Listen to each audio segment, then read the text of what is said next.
I'm going to play a clip of Brian Norman Sr. talking smack, and then I'm going to get into it. We're going to do things a little bit different. I'm going to play a clip, then talk my stuff, then play another clip, then talk my stuff. But this video is about Boots and Brian Norman. Let's get it. And Gabriel Maestre showed that he wasn't what they thought he was. That's what I believe. I believe like a person like that, you got to get him up out of here. First of all, this is absolutely ridiculous. Brian Norman Sr., I thought you were a little bit better than this. What he's trying to do is discredit Amantis Stanionis' wins. The last fight against Gabriel Maestre, they're saying that Stanionis going life and death with him, they were going to drop him. But the reality of the matter is, not many casuals seen that fight. Stanionis whipped him off of a 2-year layoff. They had full confidence in Stanionis. It was plastered all over their social media pages. We're not going to do that. Boxing fans need to be better, and it starts with the participants and the trainers in the game. You can't immediately take Boots' credit away just because now you're scared. Starting that duck talk. I got another clip for you guys. Here it goes. Pay Stanionis, motherfucker. You pay, don't come with the bullshit. You losing money on your boy. People think when they see the crowd packed like that, people don't understand the business of boxing. I already said before, I knew that it was fucked up when, like I said, he had the 14 at Wells Fargo, then the 10 at Wells Fargo, and then the 9. See, Eddie, you got to think about it's like selling dope. If I sell dope and I got a pocket full of money, but I got fronted the dope, that money ain't mine. You feel what I'm saying? I still got to put this back, so it's about what I spend.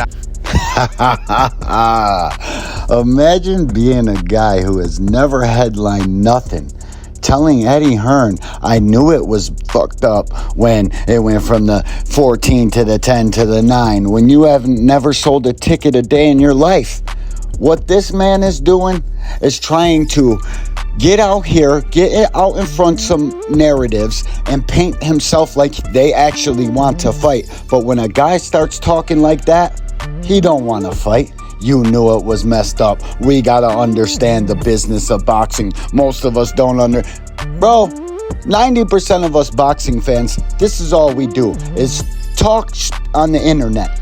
And if you're out here talking crazy and you don't know what's going on, I feel bad for you. But listen to me, Brian Norman Sr., you can't strong-arm them. This dude is literally trying to extort Boots Ennis, Eddie Hearn, and team. And you out here talking crazy, bro. Like, real talk. You know what time it is. You don't want to fight that dude. Stop being a duck, bro. Fight for legacy. What do you need? $10 million? How much is it going to take this time? Because we all know you turned down 1.7 last time, and that was 10x your highest payday. But just because you were out here on these YouTube streets, people started rocking with you. Goofy content creators started making up rules to what a duck is and what it isn't off a general... stop the fucking cap. This dude never wanted to fight Boots Ennis. They never will fight Boots Ennis. Keeps referring to how young his son is and how old Boots is and how much time they got to catch up to Boots. He's out here clout chasing.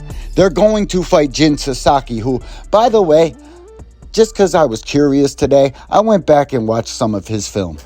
The reason I was calling him a punching bag in his last fight is because he was choosing to fight in the pocket with the guy he was fighting. If he chooses to box, the kid can fight a little bit. And Brian Norman isn't all that good. I mean, his last fight, he looked great, and his left hand looks better. But how long is that left hand going to hold up for? How long is that ligament going to keep hold of that knuckle?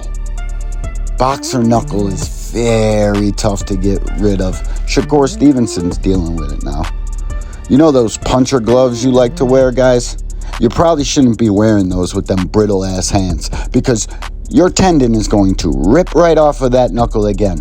Take it from somebody who knows. I've had boxer knuckle. I just didn't want to pay $60,000 to get the ligament attached back on for the doctor to tell me that it didn't adhere right or it snaps back off, because that's the first thing the doctor tells you. There's no guarantee that this is going to work. So how long are them brittle bitch hands going to hold up for? And against a demon like Jaron Ennis, I would think you need all the knuckles and tendons you can get a hold of. Over here trying to downplay Boots' power. You see how many times he had to hit Stanionis?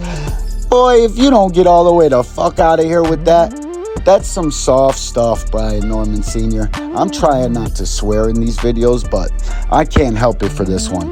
This guy is ducking.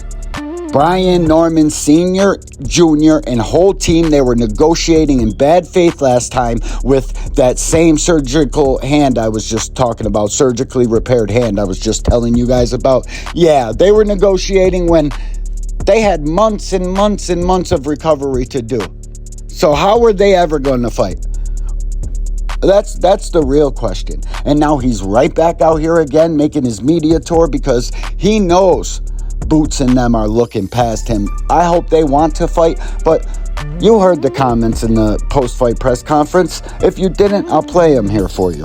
Because of me, I took less money. I gave Stanley more money to fight me. And that's not... That shows who really wanted to fight. And that's not what we do or what we want to do. But sometimes as a team, you move forward collectively. And that's why these guys are great to work with. They're chasing greatness. But now, after a performance like that, no, we don't take less money, we take more money. So the other guys have got to, they'll get paid, but they have to show some ambition. It's just money, money, money, money. What about trying to be number one in the division? Guys like Brian Norman, these guys, with all due respect to Brian Norman, he just boxed for about $150,000 on an undercard with Michaela. And from the last negotiations, that's the part everybody leaves out. Jaron Ennis was going to give Brian Norman some of his purse too in those negotiations. They're not interested in it right now. Guaranteed not. If you're not willing to take $2.5 million, Brian Norman's, with a S plural, both of you, if you're not willing to take that, I bet you don't get this fight. So how much do you want to prove your fans and yourself to be great? Or do you got all the time in the world like you be acting? We're 3 years behind, and in 3 years, I think we're going to be the draw, and this, that, and the third on Mill City. When in reality, buddy, you fight for Bob Arum, who has been trying to get you knocked the hell off since you joined Top Rank. They brought you to Santillan, in your own words, to get beat. They're going to continue to set you up like the Jin Sasaki dude. They don't think you can beat him. They think you're going to go to Japan, and then they're going to have their first welterweight champion in Japan, Jin Sasaki. So if I'm you, bro, I shoot for the glory here in United States. I go for the gusto here. You're saying you'll go to Philly. They're saying they'll offer you 2.5. So can we get a fight, bro? Can the American fight fans win for once? They're willing to offer you 10x your highest payday. You're saying you're willing to be great in a couple years, but are you willing to go to Philly and get that smoke? Let me know what y'all think in the comment section. Like, share, subscribe, and if you're a hater, do you. You're already doing it. Love, peace, and blessings. Till the next time. Peace.